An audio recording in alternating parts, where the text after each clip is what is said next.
Hey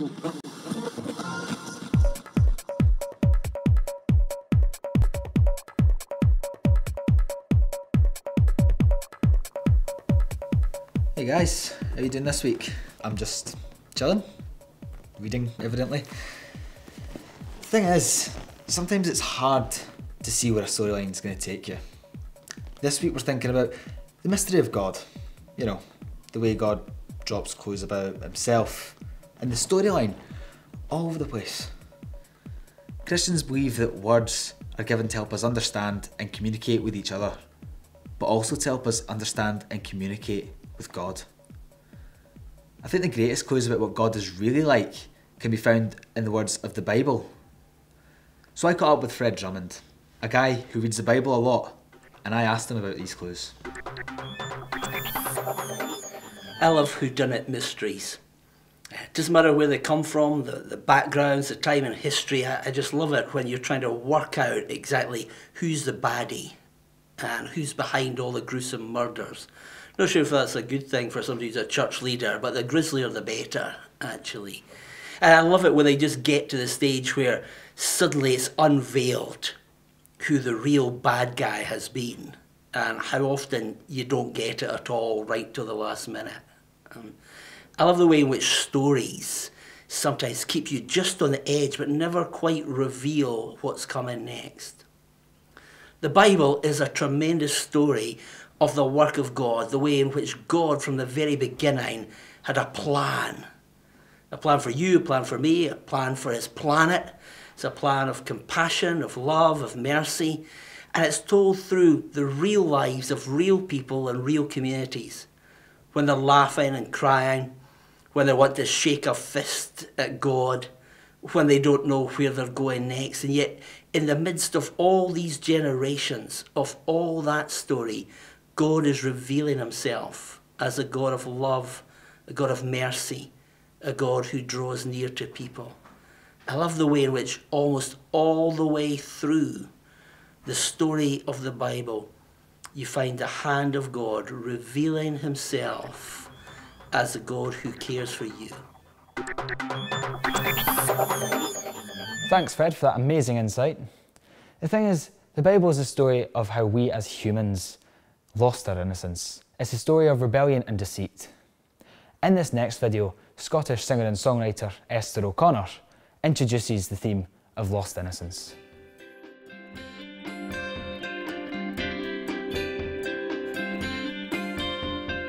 What you can ever replace is written on your face.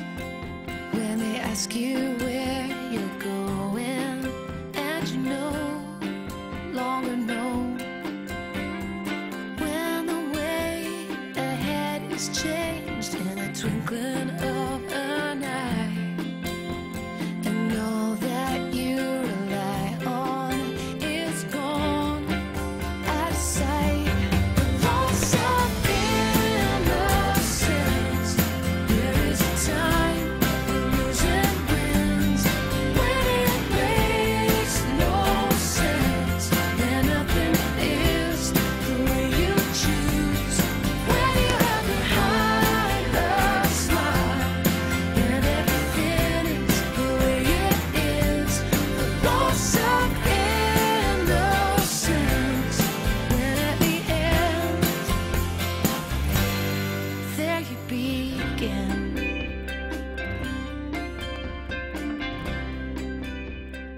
Just before we finish up, I'd like to introduce to you an overseas aid programme that takes most of its inspiration from the Bible. It's called the Vine Trust, and coming up now we have Albert Bogle, who's going to tell us a little bit more about how the Trust helped to feed and clothe street children in Peru, as well as provide medical aid to over 100,000 people in Amazonia.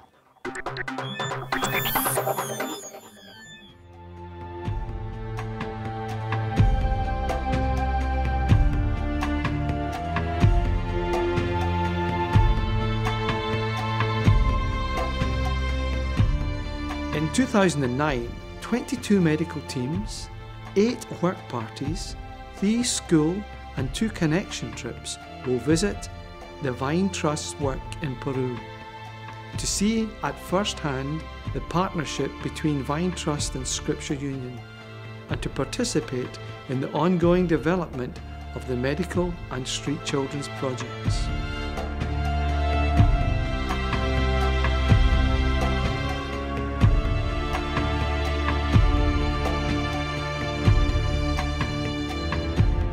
Since its arrival in July 2006, Amazon Hope 2 has treated over 100,000 patients and now serves over 124 river communities on a quarterly basis with its sister ship Amazon Hope 1. From 2009, over 100,000 patients annually will be treated by the Amazon Hope Medical and Dental Project, and the number of villages will rise to 200.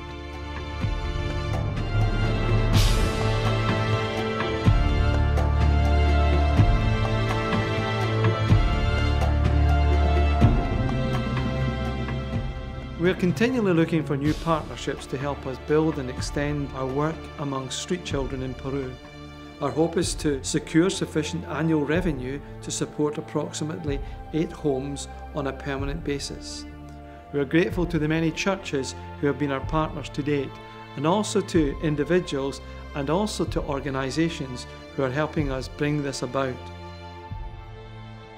As the Trust continues to grow its support for street children's centres throughout Peru, we have sought to develop economic self-sufficiency locally in order to minimise long-term dependency on foreign donors.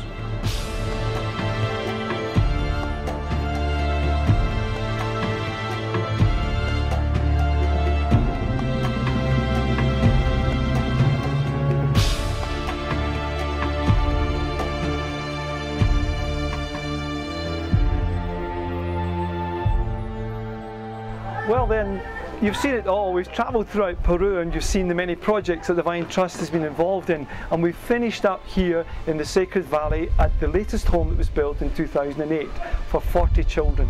We're looking for others now to come and connect with us to make a difference in these children's lives. We're looking for people to come and connect with us and make a difference, connecting people to change lives. Well, if you want to find out more information about some of the Vine Trust's work, or if you want to be part of one of the work parties, visit www.vinetrust.org. So, Griffiths, signing off. I'll see you next week.